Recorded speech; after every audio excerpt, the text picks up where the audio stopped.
अगले कॉलर हैं वीरेंद्र जी, स्वागत है आपका। हाँ नमस्कार जी। जी नमस्कार सर। जय। मैं हकीम साहब से बात करना था जी।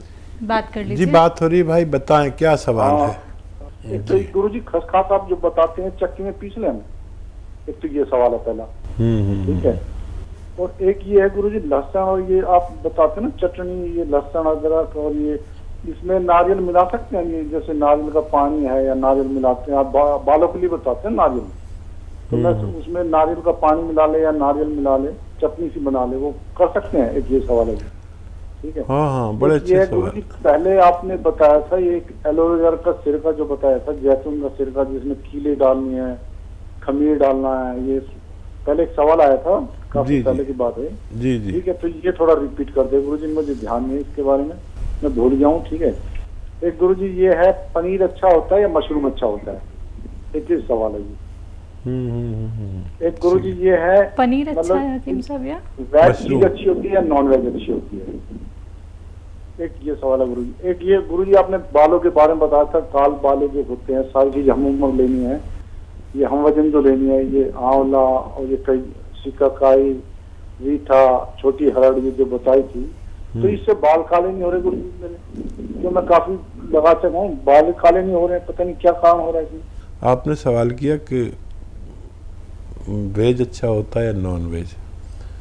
अब वेज वाले के लिए तो वेज अच्छा है, और नॉन वेज भी अगर खाएं आप तो उसमें वेजिटेबल के साथ पकाएं तो और बहुत अच्छा हो जाता है। वो बुराई नहीं कर सकते किसी चीज़ की। जो चीज़ हमें बचपन में फ़ायदा देती है वो बुढ़ापे में नुकसान देती है। जैसे घी, दूध, मक्खन, चर्बी, वेज और नॉन वेज, यानी चर्बी वाली चीज़ें, कोलेस्ट्रॉल वाली। ये कोलेस्ट्रॉल हमें बचपन में बहुत फ़ायदा करता है हमारी ग्रोथ में, और बुढ़ापे में बहुत नुकसान करता है हमें। हमारा खून गाढ़ा होने से हमें हार्ट अटैक, फालिज, लकवा, ब्लड प्रेशर, ये सब हो जाता है। तो ये देखना है कि कौन सी चीज़ कब हमें कितनी खानी चाहिए, उसका डिपेंड करता है। और क्या सवाल है? चटनी के बारे में पूछा है इन्होंने। हाँ, चटनी में आप नारियल मिला सकते हैं। ये आपके सवाल बहुत अच्छे हैं। और क्या सवाल है? जो आप खसखस बताते हैं वो भी चटनी बना सकते हैं उसकी भी? हाँ नहीं, पीसने के लिए पूछा था। आप पीस सकते हैं उसे, लेकिन ऐसे पीसने में उसका ऑयल होता है उसमें, तो वो चक्की में चला जाता है सारा ऑयल। जितनी भी ऑयली चीज़ें हैं उन्हें अलग खरल किया जाता है, या तो सिलबट्टे पे, या एक खरल आती है वैद्यों के पास, उसमें तो वो उसकी जो ऑयल है ना वो उसी में रहता है। तो इस लिहाज से आपको बेहतर लगे तो खरल करें, दूध में पीस लें तो ज़्यादा फ़ायदेमंद हो सकता है। बालों को काला करने के लिए जो आप आंवला, शिकाकाई बताते हैं, हाँ वो आंवला, रीठा, सिकाकाई, छोटी हड़, इसको आप वो जो होता है ना लोहे का बर्तन, कच्चे लोहे का, जैसे तवा होता है ना, ऐसा कच्चा लोहा, उस पर कुछ पेंट वेंट कुछ ना हो, ऐसे उसमें अगर आप भिगोएंगे तो ये बालों में स्याही लाता है। जी। एलोवेरा का और पूछा है हकीम साहब इन्होंने, खमीर को लेके। जी खमीर जो कहते हैं, ईस्ट को कहते हैं। जब हमें किसी चीज़ को जल्दी सड़ाना हो तो उसमें खमीर डालते हैं। जैसे रोटी होती है ना, तंदूरी रोटी, तो तंदूरी रोटी के लिए ईस्ट आता है, खमीर आता है। अच्छा, ये खमीर भी कीटाणु ही होते हैं। हमारी पूरी ज़िंदगी कीटाणुओं पर डिपेंड है, कुछ अच्छे कीटाणु और कुछ ख़राब। हम दही खाते हैं तो उसमें भी कीटाणु होते हैं, लेकिन हमारे लिए फ़ायदेमंद होते हैं। छाछ में भी कीटाणु होते हैं, और लेकिन हमारे लिए फ़ायदेमंद होते हैं। ऐसे ईस्ट में भी कीटाणु होते हैं, वो हमारे लिए फ़ायदेमंद होते हैं। हमारे जिस्म और जिस्म से बाहर दो तरह के कीटाणु हैं, अच्छे और बुरे।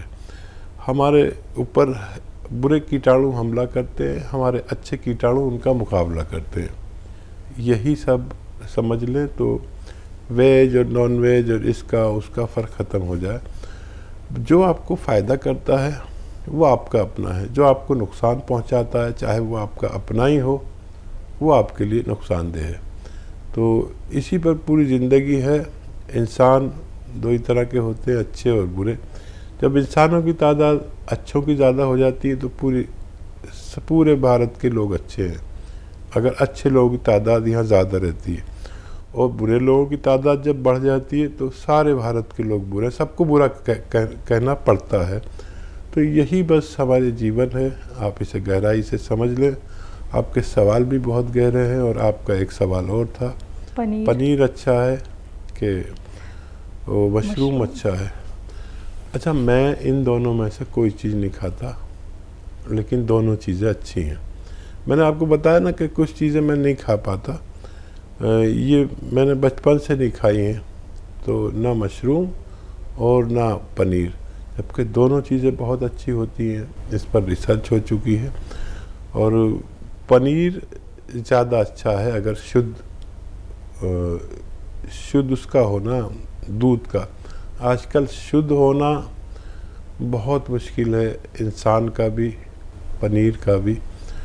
मशरूम दरअसल इसलिए ज़्यादा अच्छा हो सकता है कि अभी उसकी नकल नहीं बनी है, पनीर की नकल बन चुकी है।